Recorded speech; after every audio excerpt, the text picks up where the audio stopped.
அனைவருக்கும் வணக்கம். 9ஆம் வகுப்பு தமிழ்ல இயல் 6 கூடிய புக் பேக் ஆன்சர் பார்த்தலாம். அதுக்கு முன்னாடி பாடத்தலைப்பு என்ன பார்த்தலாம்? சிற்பக்கலை, ராமகாவியம், நாச்சியார் திருமொழி, செய்தி, உணர்ச்சி, அப்புறம் திருக்குறள். திருக்குறள் வந்து கடைசியா பார்த்துக்கலாம். இன்னும் தனியாவே பார்த்துக்கலாம். புக் பேஜ் நம்பர் 170 பாருங்க. எழுத்து வகை அறிந்து பொறுத்துக கற்பவை கற்றபின். இயல் உயிர் முதல் மெய் இரு. அப்படி இது என்ன அப்படின்னா வந்து அதாவது இந்த வார்த்தையில முதல் எழுத்து உயிர் எழுத்தா.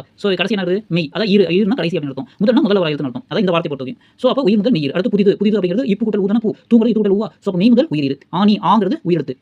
இன்புட்டல் அப்படிங்கிறது நீ. அப்ப உயிர் முதல் உயிர் இரு. அதாவது கடைசியா சொல்ற வார்த்தை எழுத்து எல்லாமே ஈரு அப்படின்னு சொல்றாங்க. முதல்ல வர எழுத்து முதல் அப்படின்னு சொல்றாங்க. ஓகேவா? இது வந்து ஒரு வார்த்தை மட்டும். ரெண்டு வார்த்தை இருந்துச்சுன்னா பிரிச்சு சொல்லணும். ஓகே. வரம் அப்படிங்கிறது இவு கூட்டல் ஆ. அப்போ என்ன பண்ணணும்? மெய் முதல் மெய் இரு. அவ்வளவுதான். ஆன்சர் பாத்துங்க. அடுத்து வந்து புணர்ச்சிகள் முதல் ஈட்டு சொல் வகைகள் பொறுத்துக. இங்க பார்த்தா ரெண்டு வார்த்தை வந்திருக்கு. அப்ப இது பண்ணணும். இது வந்து நிலைமொழின்னு சொல்லுவோமா? இது வந்து ஈருன்னு சொல்லணும். இது வந்து முதல்னு சொல்லணும். ஓகேவா? இந்த இடத்துல நம்ம கொஞ்சம் பார்த்து கவனிச்சு படிக்கணும். ஓகே. செல்வி விங்கிறது இவு கூட்டல் ஈ. அப்போ உயிர் ஈரு. இது வந்து இந்த வார்த்தையில இது வந்து ஈரா இருக்கு. இது வந்து உயிர் முதலா இருக்கு. அவ்வளவுதான். உயிர் ஈரு பிளஸ் உயிர் முதல். அடுத்து பாலைத்திணை. பாலைத்திணை அப்படிங்கிறது ஐ உயிர் ஈரு இத்து கூட்டல் ஈதானே. அப்போ வந்து உயிர் ஈரு மெய் முதல். அடுத்து கோல் கூட்டல் ஆட்டம். இது வந்து மெய் முதல் உயிர் மெய் ஈரு உயிர் முதல். ஓகேவா? மெய் ஈரு உயிர் முதல். மண் சரிந்தது. அப்போ மெய் ஈரு மெய் முதல். அவ்வளவுதான். அடுத்து சேர்த்து எழுதுக. தமிழ் பேசு, தமிழ் பேச்சு, கைகள், பூக்கள். இதுக்கான ஆன்சர் வந்து தமிழ் கூட்டல் பேசு அப்படிங்கிறது தமிழ் பேசு, தமிழ் கூட்டல் பேச்சு அப்படிங்கிறது தமிழ் பேச்சு. இப்போ வரணும். கை கூட்டல் கை வந்து கைகள், பூ கூட்டல் வந்து பூக்கள். இதெல்லாம் வந்து இயல்பு புணர்ச்சி, வந்து விகார புணர்ச்சி, தோன்றல். இது வந்து இயல்பு புணர்ச்சி தான். இது வந்து தோன்றல். அடுத்து வந்து உடன்படு பொருத்தமான உடன்படு மெய்யுடன் இணைக்க அப்படின்னு சொல்லுவோம். கூட்டல் வந்து பூவினம் அப்படி எழுதணும். இங்க இப்போ இருக்கு இல்லையா? இவு கூட்டல் இ வந்து வி அப்படின்னு எழுதணும். அடுத்து இசை கூட்டல் இணைக்கிறது, இசை இனிக்கிறது அப்படின்னு எழுதணும். அடுத்து திருக்குறள் இருப்பா, திருவருப்பா, செய்குட்டல் வந்து சேவடி. அடுத்து வந்து குற்றியலுகரம், முற்றிலுகரம், அதாவது சிந்தனை கணக்கு குற்றியலுகரம், முற்றிலுகரம் இவற்றின் வேறுபாட்டை எழுதுக அப்படின்னு சொல்லிருக்காங்க. ஃபர்ஸ்ட் குற்றியலுகரம் அப்படின்னு என்னதுன்னா வல்லின மெய்களோட நம்ம கண்தொடர் மின்தொடர் இடைத்தொடர் உயிர்த்தொடர் ஆயுத தொடர் படிச்சு 120 பக்கம் மேல பாருங்க தெரிந்து கொள்ள இருக்கும். அந்த மாதிரி இக்கு இச்சி இத்து இட்டு இரு மீதேறிய உகரம் உகரம் அப்படிங்கிறது ஊ அப்படின்னு எழுதுறோம். கு சு து து பூ ரு இது எல்லாமே ஊ வருது பாத்தீங்களா? என்பவை சொல்லின் ஈற்றில் வரும் உகரம் தன் மாத்திரை வந்து குறைந்து ஒலிப்பதால் குற்றியலுகரம். அதாவது ஒரு மாத்திரை அப்படின்னா அது வந்து 6 மாத்திரை ஒலிக்கும். அவ்வளவுதான். கொக்கு நாடு காசு எழுது எறும்பு ஆறு. ஈற்றில் உள்ள உகரம் வந்து குறைந்து ஒலிக்கிறது. குறைந்து ஒலிச்சுன்னா அது வந்து குற்றியலுகரம். குறைந்து ஒலிக்கலனா அது வந்து முற்றியலுகரம் அப்படின்னு சொல்லுவாங்க. இக்கு இச்சி இட்டு இத்து இப்பு இரு என்ற வல்லினமையுடன் இணைந்து உகரமாகிய கு சு து து பூ என்பவை தனிக்குறளை அடுத்து ஒலிக்கையில் மாத்திரை அளவில் மாறுபடாத முழுதாக ஒலிக்கும் மீது முற்றியலுகரம். நடு பசு புது இதெல்லாமே. அதே மாதிரி வல்லின உகரம் அல்லாத பிற மெல்லின இடைநம் வரலையா அந்த உகரமும் முற்றியலுகரம். கதவு மாவு மறு ரெண்டு இடத்துல அந்த மாதிரி வச்சுக்கோங்களேன். ரெண்டாவது கொஸ்டின் வந்து புணர்ச்சி இலக்கணம் கற்பது உரைநடை எழுதுவதற்கு உதவும். இக்கூற்றை வந்து ஆராய்ச்சி சொல்லியிருக்காங்க. தமிழ் இலக்கணத்தில் புணர்ச்சி என்பது இரண்டு சொற்களுக்கு இடையில் இருக்கிறது. இதனை படிக்கையில் உச்சரிப்பு நிலையில் மாற்றம் ஏற்படும். எழுத்து வடிவில் புணர்ச்சி எழுத்து இலக்கணத்தில் ஒரு விதியாக இருக்கிறது. சொற்கள் தனித்து வருவது தனிமொழி, பல சொற்கள் தொடர்ந்து வருவது தொடர்மொழி ஆகும். முதல் சொல்லை நிலைமொழி என்றும் அடுத்து வரும் சொல்லை வருமொழி என்றும் கூறுவர். இவ்வாறு சொற்கள் சேரும்போது இயல்பாகவும் தோன்றல் திரிதல் கெடுதல் என விகாரமாகவும் புணரும். புணர்ச்சி இலக்கணம் அறியாமல் எழுதப்படும் உரைநடை தொடரில் பிழைகள் நிகழும், பொருளும் மாறுபடும். இன்று உரைநடை நூல்களில் பிழைகள் ஏற்பட காரணம் புணர்ச்சி விதிகளை உணராமையே. இயல்பு புணர்ச்சிக்கு உதாரணம் வந்து பொன் கூட்டல் வளை பொன்வளை. விகார புணர்ச்சி வந்து தோன்றல் திரிதல் கெடுதல். தோன்றல் வந்து பூக்கூடல் கூடை பூக்கூடை பூக்கூடை. திரிதல் அப்படிங்கிறது கல்குட சிலை கரசிலை. கெடுதல் அப்படிங்கிறது கபில கூட்ட பரணர் கபில பரணர். அவ்வளவுதான். இது அப்படியே எழுதலாம். இந்த இடத்துல ஸ்டாப் பண்ணிட்டு இது அப்படியே எழுதிங்க. அப்படியே இந்த இடத்துல ஸ்டாப் பண்ணிட்டு அப்படியே எழுதலாம். அடுத்து என்ன சொல்லிருக்காங்க? கீழ்காணும் பத்தி உள்ள சொற்களை சேர்த்து எழுதுக. இங்க ப்ளஸ் போட்டு கொடுத்துருக்காங்க இல்லையா? இது இருக்கக்கூடிய வார்த்தையில சேர்த்து எழுதணும். எது தோன்றதா திரிதலா உடம்புடையா என்ன இதுன்னு பார்த்து கட் பண்ணி எழுதணும்.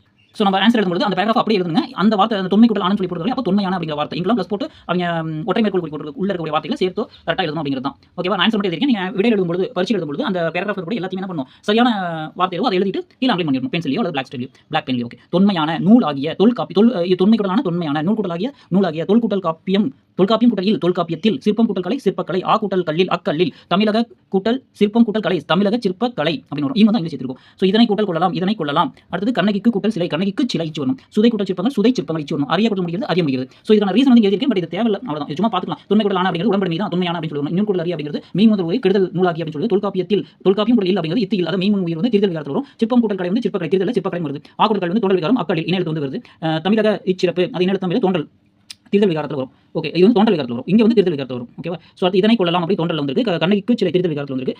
சுதை சிற்பங்கள் இது வந்து தோன்றல் இச்சு வந்து சேர்ந்து அறிய முடியாது இயல்பா வந்திருக்கு. பட் இது வந்து நமக்கு தேவையில்லை. பட் இந்த ஆன்சர் மட்டும் நல்லா நோட் பண்ணிக்கங்க. ஓகேவா? இந்த இடத்துல கூட ஆன்சர் அந்த பேராகிராஃப் அப்படி எழுதணும். எங்கெல்லாம் கூட்டல் போட்ட ஒற்றை மேற்கோள் எல்லாம் தூக்கிட்டு இந்த சரியான வார்த்தைகளை சேர்த்து எழுதி அங்க எழுதிட்டு அன்லைன் பண்ண வேற முடியுது. இங்க என்ன கொடுத்துருக்காங்க? படக்காட்சியில் வந்து இருசொல் தொடர்களை அமைத்து அவற்றின் புணர்ச்சி வகையை கண்டறிய. அதாவது மரக்கிளை இருக்கு இல்லையா? வந்து விகார புணர்ச்சி. 3 பெண்கள் அப்படிங்கிறது இயல்பு புணர்ச்சி. இதே மாதிரி நம்ம 2 சொல்லியிருக்காங்க. குடம் கூட்டல் குடம் ஏந்தி விகார புணர்ச்சி. காளை கூட்டல் மாடுகள் காளை மாடுகள் இயல்பு புணர்ச்சி. இதை 2 தான் கேட்டிருக்காங்க. 2 தான் வேற முடியுது. அடுத்தது மதிப்பீடு 172 பக்கம். பல்லவர் கால சிற்பக்கலைக்கு சிறந்த சான்று அப்படின்னு மாமல்லபுரம். பொதுவர்கள் புலி உர போர் அடித்திடும் நிலப்பகுதி வந்து முல்லை. மரவேர் என்பது கெடுதல் புணர்ச்சி. அதிர புகுத கணக்கண்டேன் யார் கனவில் அதிர புகுந்தார் ஆண்டாளின் கனவில் வந்து கண்ணன் புகுந்தான். திருநாத குன்றில் ஒரு பாய படைப்பு சிற்பங்கள் உள்ளவை வந்து தீர்த்தங்கரர் உருவங்கள். அடுத்தது குருவினா செப்பு திருமணிகள் பற்றி குறிப்பு வைக்க 154 பக்கம் இருக்கு. 154 பக்கத்தில் பாருங்க. இந்த இடத்துல கொடுத்துருக்காங்க. சோழர்கள் காலத்தில் மிகுதியான செப்பு திருமணிகள் உருவாக்கப்பட்டன உருவமைக்கப்பட்டன. கடவுளின் உருவங்களும் மனித உருவங்களும் மிகுந்த கலை நுட்பத்தோடு வடிவமைக்கப்பட்டன. சோழர்கள் காலம் செப்பு திருமணிகளின் பொற்காலம் என்று அழைக்கப்படுகிறது. அழைக்கப்படும் அளவிற்கு அவை அளவு அமைந்துள்ளன அப்படின்னு போட்டால் சரிதான். இல்லை அழைக்கப்படுகிறது அப்படின்னு போட்டாலும் ஓகே. இந்த இடத்துல எழுதி எழுதிங்க. ரெண்டாவது கொஸ்டின் வந்து நடுகள் என்றால் என்ன? நடுகள் என்றால் என்ன? 553 பக்கம். 553 பக்கம் அந்த பாக்ஸ்ல இருக்கு பாருங்க. போரில் விழுப்புண் பட்டு இறந்த வீரருக்கு நடுகள் நடப்படும். அக்களில் வீரரின் உருவம் பொறிக்கப்படும் அப்படின்னு எழுதினா ஓகே தான். அடுத்தது இசைத்தூண்கள் யார் காலத்தில் அமைக்கப்பட்டவை? 154 பக்கம். பல்வேறு ஓசைகளை எழுப்பும் இசை கற்றூன்களை வந்து விஜயநகர மன்னர் காலத்தில் அமைக்கப்பட்டன அப்படின்னு சொல்லி போட்டாங்க. ஓகேவா? இல்லையா? விஜயநகர மன்னர்கள் கால சிற்பங்களில் பல்வேறு ஓசைகளை எழுப்பும் இசை கற்றூன்களை இசைக்கற்றூண்கள் அமைக்கப்பட்டன. விஜயநகர மன்னர்கள் கால சிற்பங்களில் பல்வேறு ஓசைகளை எழுப்பும் கற்றூண்கள் அமைக்கப்பட்டன அப்படின்னு ஓகே தான். ஸோ இது சௌரியமாக பார்த்துருக்கீங்க. அந்த விஜயநகர மன்னர் காலம் அப்படிங்கிறது அன்லைன் பண்ணிருங்க. ஓகே, அடுத்தது 4வது கொஸ்டின், கண்ணன் புகுந்த பந்தல் எவ்வாறு இருந்தது அப்படின்னு கேட்டிருக்காங்க. 172 பக்கம் பாருங்க. ஸோ 172 பக்கம் பாருங்க. அத்தை மகனும் மது என்ற அரக்கனை அழைத்தவனுமாகிய கண்ணன் வந்து புகுந்த பந்தல்கள் வந்து முத்துக்களையுடைய மாலைகள் தொங்க விடப்பட்டிருந்தன அப்படின்னு போதும். ஓகேவா? அத்தை மகனும் மது என்ற அரக்கனை அழைத்தவனுமாகிய கண்ணன் புகுந்த பந்தலில் முத்துக்களையுடைய மாலைகள் தொங்கவிடப்பட்டிருந்தன. ஓகேவா? ஸோ அப்புறம் வேணா நீங்கள் என்ன பண்ணலாம், மத்தளம் முதலான இசைக்கருவிகள் முழங்கவும் வரிகளை உடைய சங்குகள் ஊதவும் இப்படி எழுதிக்கலாம். ஓகேவா? மத்தளம் முதலான இசைக்கருவிகள் முழங்கவும் வரிகளுடைய சங்குகள் ஊதவும் அத்தை மகனும் மது என்ற அரக்கனை அழைத்தவனுமாகிய கண்ணன் புகுந்த பந்தலில் முத்துக்களையுடைய மாலைகள் தொங்கவிடப்பட்டிருந்தன. ஸோ நீங்கள் ஆன்சர் டேரெக்டாக அது எழுதினா ஓகே தான். இந்த ஆன்சர் நீங்கள் கொடுத்தாலும் இன்னும் ஓகே தான். ஸோ என்னால் இதெல்லாம் சேர்த்து எழுத முடியும் அப்படின்னு சொன்னால் இதையும் சேர்த்து எழுதிருங்க. ஓகேவா? ஏன்னா இது வந்து நம்ம அடுத்த சிறுவினாலையும் பார்ப்போம். ஸோ அதனால் அப்படியே இந்த மாதிரி எழுதிங்க. மத்தளம் முதலான இசைக்கருவிகள் முழங்கவும் வரிகளுடைய சங்குகள் ஊதவும் அத்தை மகனும் மது என்ற அரக்கனை அழைத்தவனுமாகிய கண்ணன் புகுந்த பந்தலில் முத்துக்களையுடைய மாலைகள் தொங்கவிடப்பட்டிருந்தன அப்படின்னு எழுதிக்கலாம். ஸோ அடுத்து வந்து இடிக்குறள் பெருங்கடல் இலக்கம் குறிப்பு. இடிக்குறள் அப்படிங்கிறது வினைத்தொகை, இடிக்கின்ற குரல், இடிக்கும் குரல், அந்த மாதிரி இது வரும் இல்லையா, முக்காலத்துக்கு வரும். பெருங்கடல் வந்து பண்பு தொகை. அடுத்தது பாலைநிலத்தின் பிறந்தது காரணம் என்ன அப்படின்னு சொல்றாங்க. இது வந்து 159 இருக்கும். ஸோ பாலைநிலத்தில் வந்து சிறுவர்கள் நன்கு மனம் வீசும் மரமலர்களை மாலையாக அணிந்திருந்தனர். எதிரின் கொம்புகளை போன்றிருந்த பாலைக்காயை நிலத்தில் விழுந்து வெடிக்குமாறு அவர்கள் கோலினால் அடித்து விளையாடினர். ஓசை கேட்ட பொருள் அச்சத்துடன் பறந்துடின அப்படின்னு. ஸோ அடுத்தது சிறுவினா, முழு உருவ சிற்பங்கள், படைப்பு சிற்பங்கள் இரண்டுக்கும் உள்ள வேறுபாடு.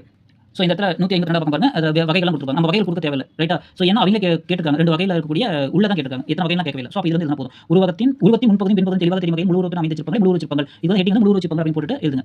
உருவத்தின் முன்பகுதியும் பின்பகுதியும் தெளிவாக தெரியும் வகையில் முழு உருவத்தில் அமைந்த சிற்பங்கள் முழு உருவ சிற்பங்கள் என்று கூறலாம். அவ்வாறு முன்பகுதி மட்டும் தெரியும்படி அமைக்கப்பட்ட சிற்பங்கள் வந்து புடைப்பு சிற்பங்கள் எனலாம். ஸோ இத்தகைய சிற்பங்கள் அரண்மனை, கோவில்கள் போன்ற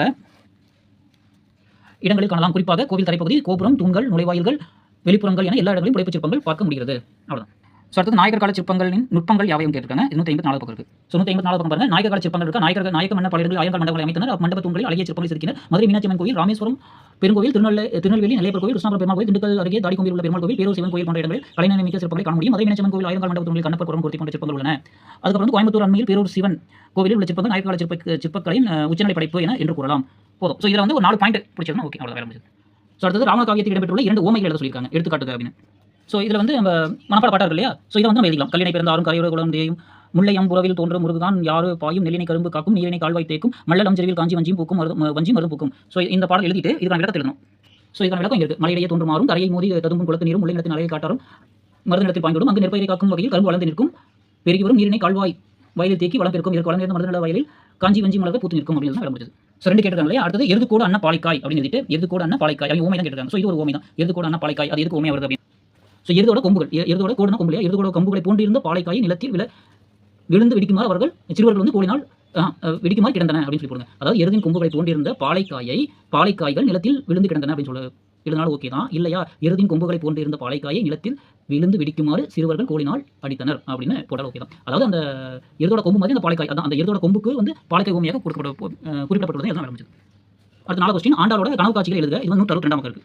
ஸோ 162 பக்கம் பாடோட பொருள் எழுதுனா அவ்வளோ வேலை முடிஞ்சது. ஆடும் இளம் பெண்கள் கையில் கருவன் போன்ற உடைய விளக்கையும் கலசத்தையும் ஏந்தியவாறு வந்து எதிர்கொண்டு அழைக்கிறார்கள். வடமதுரை ஆளும் மன்னன் கண்ணன் பாதுகைகளை அணிந்து கொண்டு புவி அதிர மகிழ்ச்சியுடன் நடந்து வருகிறான். அதுக்கப்புறம் வந்து மத்தளம் முதலான இசைக்கருவிகள் முழங்கவும் நம்ம அந்த கொஸ்டின் படிச்சாலே அதை எழுதுங்க. மத்தளம் முதலான முழங்கவும் இசைக்கருவிகள் முழங்கவும் வரிகளுடைய சங்குகள் உதவும் அத்தை மகனும் மதியம் ராஜதாத்திரமான கண்ணன் புகுந்த பந்தரை முத்துக்களுடைய மாலையில் தொங்கவிடப்பட்டிருந்தன. ஸோ இதனை வந்து அந்த பந்தரின் கீழ் வந்து என்னை திருமணம் செய்து கொள்கிறான் என்று காட்சியை ஆண்டாள் கனவில் கண்டதாக கூறுகிறாள். அப்படி எழுத முடியுது. ஸோ அடுத்து வந்து 5வது குறிஞ்சி நிலம் மனப்பதற்கான நிகழ்வழி குறிப்பிடுக. 159 பக்கம். ஸோ குறிஞ்சி நிலத்தை தான் பெற்றிருக்காங்க. ஸோ அப்போ இது தான் ஓகே தான். அறிவியல் பாயை ஒழிக்கும் பையிலை தான் அறிந்த தமிழிசை பாடும் பொன் போன்ற அழகிய மயில் தான் அருமை சிறையினை விரித்து ஆடும். அடுத்தது இக்காட்சினை பூக்கள் நிறைந்த மரங்களில் அமர்ந்திருக்கும் குரங்கினம் விரிச்சிடும் பார்க்கும். அடுத்தது தீயிலிட்ட சந்தனமர குச்சிகள் அகில் இவற்றின் நறுமணமும் உலையிலிட்ட மலை நெல்லரிசி சோற்றின் மனமும் காந்த மலரின் ஆழ்ந்த மனமும் பரவி தோய்ந்து கிடந்ததினால் எல்லா இடங்களிலும் உள்ள பொருட்களும் மனம் கவர்ந்து காணப்பட்டன. அதாவது குறிஞ்சி நிலத்தில் எவ்வளோ இருந்துச்சுன்னு சொல்லி ஹெட்டிங் போட்டு எழுதிருக்காங்க. அடுத்த 6வது கொஸ்டின், கைப்பிடி சொற்களோட பொருள் வேறுபாடுகளையும் மற்றும் புணர்ச்சி வகையிலும் எழுதுக அப்படின்னு சொல்லி கேட்டிருக்காங்க. ஸோ கைப்பிடி அப்படிங்கிறது கைப்பிடி அப்படிங்கிறது இரண்டாம் வேற்றுமை தொகையில் ஒற்றுமிகாது. இரண்டாம் ஒற்றுமை தொகையில் ஒற்றுமிகாது. அடுத்தது கைப்பிடி அப்படிங்கிறது வந்து கையினது பிடி அளவு. 6ஆம் வேற்றுமை தொகையில் வலினும் மிகும். அதாவது இது வந்து 2ஆம் வேற்றுமை தொகை. ஓகேவா? அதாவது ஆக்சுவலாக மீனிங் என்ன, கைப்பிடி அப்படின்னு அர்த்தம். அதனால என்ன பண்ணுவோம், இங்கே வந்து ஒட்டு வராதுன்னு சொல்லியிருக்காங்க. இந்த கை இப்போ ஏன் வந்திருக்குதுன்னு சொன்னால் கையினது பிடி அளவு அப்படின்னு சொல்றாங்க. கை எவ்வளோ பிடிக்கும் அது 6ஆம் வேற்றுமை தொகையில் வலினும் மிகும் அப்படின்னு சொல்லி போட்டுருக்காங்க. அவ்வளோதான். ஓகேங்களா? புரியலையா? அந்த கைப்பிடி அப்படிங்கிறது கைப்பிடிங்கிற அர்த்தம் தான். அதனால அப்படி போட்டுருக்காங்க. இந்த கைப்பிடி அப்படிங்கிறது கையினது பிடி அளவு அப்படின்னு சொல்லி கொடுத்துருக்காங்க. அவ்வளோதான் விஷயம். அடுத்த நெடுவினா வந்து ராவணகாவியத்தில் உங்களை ஈர்த்த இயற்கை எழில் காட்சியை விவரிக்க அப்படின்னு சொல்லி கொடுத்துருக்காங்க. ஸோ கொஞ்சம் ஷார்ட்டாகவே குறிஞ்சி முல்லை மருதம் நெய்தல் அப்படின்னு ஹெட்டிங் போட்டுட்டு ஸோ ஷார்ட்டாகவே எழுதுங்க. ஓகேவா? ஸோ அந்த ஏற்கனவே நம்ம சிறுவனா படிச்சோம்ல, அந்த ஆன்சர் பிடிச்சி எழுதுவீங்க. அறிவியல் பாறை ஒழிக்கும் குறிஞ்சி அப்படின்னு போட்டு அறிவியல் பாறை ஒழிக்கும் பையிலை தான் இருந்த தமிழிசை பாடும் பொன் போன்ற அழகிய மயில் தன் அருமை சிறையினை விரித்து ஆடும். அடுத்தது தீயிலிட்ட சந்தனமர குச்சிகள் அகில் இவற்றின் நறுமணமும் உலையிலிட்ட மலரிசி சோற்றின் மனமும் காந்தல் மலரின் ஆழ்ந்த மனமும் தோய்ந்து கிடப்பதால் எல்லா இடங்களும் உள்ள பொருள்கள் மனம் வந்து காணப்பட்டன. அடுத்தது முல்லை வந்து நாகனவாய் பறவைகளும் குயில்களும் அழகுமிக்க வண்டுகளும் பாவி சேர்த்து பாடின. அடுத்தது முதிரை சாமி கேழ்வரகு மணி போன்ற குதிரைவாளி நெல் ஆகியவற்றை முல்லைநில மக்கள் அறுத்து கதிரெடுக்கும் ஓசை அப்படி அந்த அதிர் வந்து ஓசை கேட்டு மான்கள் அஞ்சு ஓடும் அப்படின்னு எழுதலாம். அடுத்தது மருதம். ஸோ மருதம் வந்து 7வது இருக்குது. ஓகேவா? ஸோ இது வந்து 5 வந்து என்னது பாலை நிலத்தை பற்றி சொல்லியிருப்பாங்க. ஸோ மருத நிலத்தை பற்றி பேசலாம். ஏன்னா அங்கேயுமே படிச்சிருக்கோம் இல்லையா? அதனால. ஸோ மருத நிலத்தை என்ன மலையிடையே தோன்றும் மாறும் கரையை மோதி ததும் குளத்து நீரும் முல்லை நிலத்தின் அழகை காட்டாரும் மருத நிலத்தில் பாய்ந்தோடும். அங்கே வந்து அது இதோட இருக்கீங்க. அடுத்து தாமரை மலர் பூத்திருந்த குளத்தில் சிறுவர்கள் விளையாடினர். சிறுவர்கள் அணிந்த சிலர்கள் வைக்கோல் போர் குழுங்குமடி ஏறி தென்னை இளநீர் காய்களை பறித்தனர். பின்னர் காஞ்சி மர நிலையில் அமர்ந்து அருந்தினர் அப்படிங்கிறது. அடுத்தது நெய்தல். நெய்தல் நிலத்தில் வந்து தூய ஒழுக்க முறைகளை பின்பற்றுபவர்கள் பசி துயரால் துன்புறுவோரை கண்டு வருந்துவார்கள். அதுபோல தான் வாழும் இடமார்ந்த முழுவதும் பெரும் கடல் அளவில் வந்துவிட்டாலும் மலையளவு பவளம் இந்த இடத்துல வந்து என்ன வளம் தான் கொடுத்துருக்காங்க. ஸோ இது மட்டும் போதும். இது வேண்டாம். மலையளவு பவளங்களின் நல்லியல்பு தோன்றும் ஒளிமுத்துகள் நெய்தல் நிலத்தவர் கடற்கரை குவிப்பர். அடுத்து தும்பியானது கரையை நெருங்கி வருகின்ற மலை போன்ற அலையினை தடவி கடற்கரை மலரை உழவி காற்றிலே தன் நீண்ட சிறுனை வளர்த்தும் வேலை முடிச்சது. ஸோ இது வந்து ரொம்ப டீட்டெயிலாக எக்ஸ்பிளைன் பண்ணுறாங்க. ஒன்று ஒரு சிறுவன அளவுக்கு எழுதினா போதுமானது. ஏன்னா நாளுக்கு ஒரு 3 பாயிண்ட் எழுதி கொடுங்க. ஸோ அடுத்து வந்து தமிழ்நாட்டு சிற்ப கலைநயம் மிக்கமாகவும் வரலாற்று பதிவாகவும் இருப்பதை நிறுவ அப்படின்னு சொல்லி கேட்டிருக்காங்க. ஸோ இது வந்து அந்த லெசன் இருக்கக்கூடியது ஷார்ட்டாக தான் எழுதியிருக்கேன். ஸோ இதில் இருக்கிறது நீங்கள் எப்படி வேணுமோ நீங்கள் கொஞ்சம் சுருக்கி எழுதணும் எழுதிங்க. மனித நாகரிக வளர்ச்சி தொடக்க காலமாக சிற்பக்கலையை பார்க்கலாம். உயரற்ற கல்லில் மனிதர்கள் உணர்வுகளையும் நிகழ்வுகளையும் செதுக்கினர். அவை வரலாற்று வாயிலாக திகழ்கின்றன. இது வந்து முன்னுரிமை தான் கொடுத்திருக்கேன். அடுத்து பல்லவர் காலத்தில் எப்படி இருந்துச்சு? சுதைனாலும் கருங்கலினாலும் சிற்பங்கள் அமைக்கப்பட்டன.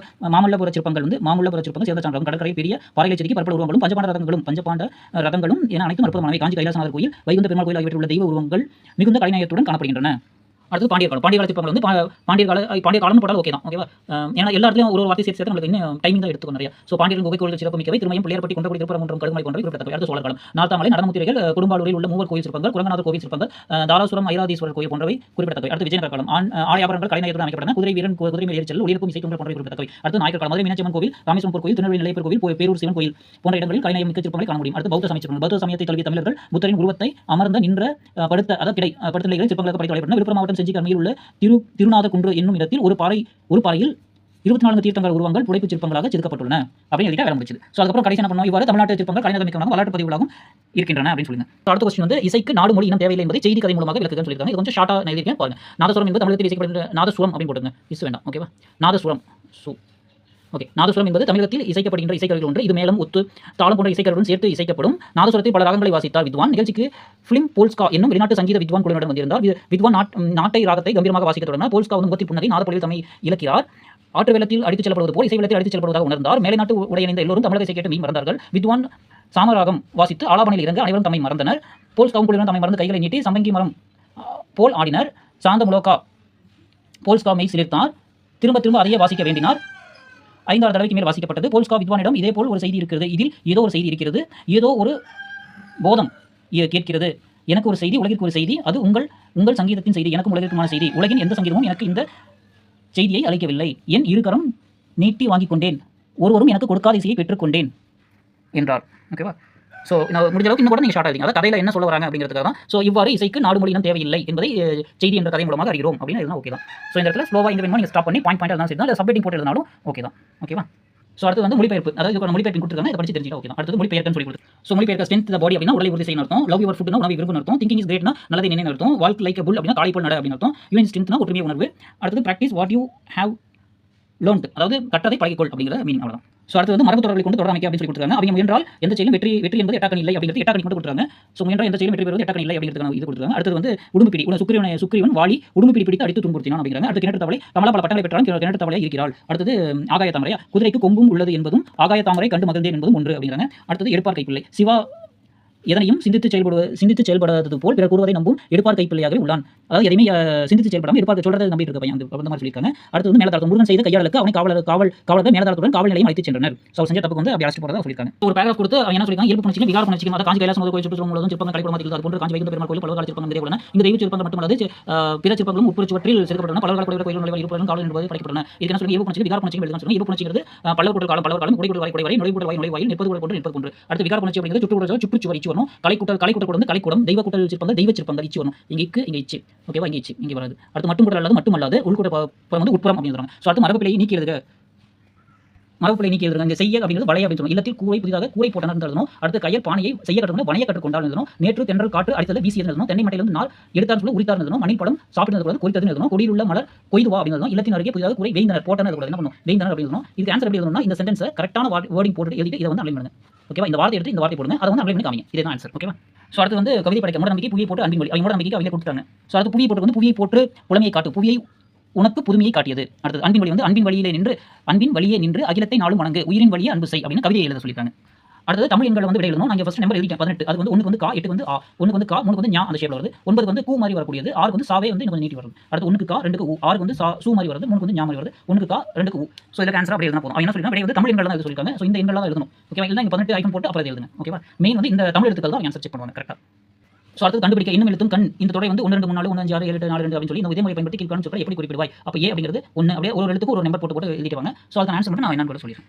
ஸோ எழுது அப்படிங்கிறது 1 5 7, கண்ணும் அப்படிங்கிறது 8 2 3 4, கழுத்து அப்படிங்கிறது 8 5 6 7, கத்து அப்படிங்கிறது 8 6 7. ஸோ இப்போ நமக்கு தெரிஞ்சிருக்கும் கா அப்படிங்கிறது 8வது நம்பர் இருக்கு, ஏங்கிறது 1வது இருக்கு. ஸோ அந்த எழுத்து பார்த்தாவே தெரியுது இல்லையா? ஸோ அவ்வளவுதான். இங்க பாருங்க லூ வந்து 5, அதே மாதிரி லூ தான் 5. ஸோ இத்து வந்து 6, இங்க இத்து வந்து 6. ஸோ அவ்வளவுதான். ஸோ அந்த நம்பருக்கு கரெக்டான நம்பர் மேலே எழுதிட்டு எழுத்து நேரம் எழுதிட்டு அப்படியே மேட்ச் பண்ண முடியுது. ஸோ அடுத்தது அகராதி காண்க. ஏங்கள் அப்படிங்கிறதுனா ஏங்கள் அப்படின்னா கவலைப்படல், அழுகை, மயிலின் குரல். அடுத்து கிடுகு அப்படிங்கிறது கேடகம், தட்டி, சட்டப்பலகை. தாமம் அப்படின்னா மாலை, கயிறு, நகரம், மலை. பான்மை அப்படின்னா குணம், தன்மை, ஊழ், சிறப்பு. பொறி அப்படின்னா புள்ளி, கோடு, முத்திரை, தழும்பு. ஓகேவா? ஸோ லைனா எழுதிட்டு ஒன்று ஆன்சர் தான் வர முடியுது. ஓகே, இந்த இடத்துல எழுதிங்க. அடுத்தது ஊமை தொடர்களை உருவ தொடர்களாக மாற்றுக அப்படின்னு சொல்லி கொடுத்துருக்காங்க. மலர்வி வேணி வாசித்தால் கேட்ட வெள்ளம் போன்ற விபத்தில் நீந்தினர், குதிரை இசை சுவைத்தவர் கடல் போன்ற கவலையில் நீங்கினர், தேன் போன்ற மொழியை இதெல்லாமே ஊமை. ஓகேவா? ஸோ பவள வைத்திருந்த முத்து நகை தன் விரல் போன்ற மெய் தீட்டினால் அப்படின்னு சொல்றாங்க. ஸோ நான் ஊமை எழுதியிருக்கேன், உருவகம் எழுதியிருக்கேன். ஸோ மலர்வி அப்படிங்கிறது விழிமலர், வெள்ளம் போன்ற இன்பம் அப்படின்னா இன்ப வெள்ளம் சொல்லணும், கடல் போன்ற கவலைனா கவலை கடல், தேன் போன்ற மொழி மொழித்தேன், பவள வாய் அப்படிங்கிறது வாய்ப்பவளம், முத்து நகை நகை முத்து, வில் போன்ற உருவம் புறவில். ஓகேங்களா? என்ன சொல்லிருக்காங்கன்னா ஊமை தொடர்கள் உருவ தொடர்களாக மாற்றுக. ஸோ அப்போ வந்து விழிமலர் அப்படின்னு எழுதிட்டு முடிஞ்சது, விழிமலர் அப்படின்னு சொல்லணும். ஸோ இதுக்கு ஆன்சர் எழுதிட்டு வேற முடிஞ்சது, அவ்வளோதான். ஸோ அடுத்தது காட்சியை கண்டு கவிஞர் ஒரு சில வந்து செதுக்கிட்டு இருக்க மாதிரி இருக்குது. ஸோ தன் உருவோடு உழைப்பாளி சிற்பம் என்றோ, தன் உருவோடு உழைப்பாளி சிற்பம் என்றோ, சிற்பிகளின் கைவண்ணம் கடலோர மாமல்லை, தஞ்சையிலே பிரகதீசம், தாரசுரத்து ஐராதீசம், கங்கை கொண்ட சோழபுரத்து ஜெயம் கொண்டார், கணக்கிலடங்கா சிற்பங்கள், உழைப்பாளர் சிற்பிகளின் உன்னத உழைப்பன்றோ. ஸோ ஸ்பெல்லிங் புரியும் நினைக்கிறேன் இல்லையா? அவ்வளோ பொறுமையாக பார்த்து வர முடியுது. அடுத்து என்ன சொல்லுங்க, உங்கள் மாவட்டத்தின் கலைநயமிக்க இடங்களின் சிறப்புகளை படங்களை திரட்டி பள்ளியில் காட்சிப்படுத்துக. ஸோ நம்ம எந்த மாவட்டத்தில் இருக்கீங்களோ அந்த மாவட்டத்தில் எப்படி கோயில் வரலாற்று சிறப்பு கோயில் இருக்கு, ஸோ அந்த பிக்சர்லாம் எங்கே கிடைக்கும். ஸோ அதை வாங்கி என்ன பண்ணுவோம், சார்ட்டில் ஒட்டி கொண்டு போய் காமிச்சு வர முடியுது. அடுத்தது நிற்காதற்காக என்னை மகிழ செய்த பணிகள். நான் என்ன செஞ்சதுனால மகிழ்றாங்கன்னு சொல்றாங்க. இக்கட்டான நேரத்தில் தம்பி உதவியதற்காக அப்பாவிட பாராட்டு பெற்றேன் அப்படிங்கிறது. எனது வகுப்பில் கரும்பை கீழ் சிதறி கிடந்த சுண்ண கட்டி துண்டுகளை திரட்டி எடுத்து குப்பையில் போட்டதற்கு ஆசிரியர் மற்றும் வகுப்பு தோழரும் கைத்தறல் பெற்றேன் அப்படிங்கிறாங்க. அடுத்து நம்மளே ஒன்று கேட்க சொல்றாங்க, நீ என்ன ஹெல்ப் பண்ண? என் தாத்தாவுக்கு உணவு தண்ணீர் கொடுத்தேன், மரியாதையாக பேசினேன், தாய் தந்தை மிகவும் மகிழ்ந்தனர். ஸோ நான் மரியாதையாக நடந்ததை பார்த்து தாய் தந்தை மிகுந்தர் அப்படிங்கிறாங்க. ஸோ இதோட வந்து இயல் 6 வந்து முடிஞ்சது. ஸோ அவ்வளோதான். ஓகேங்க, தேங்க்யூ.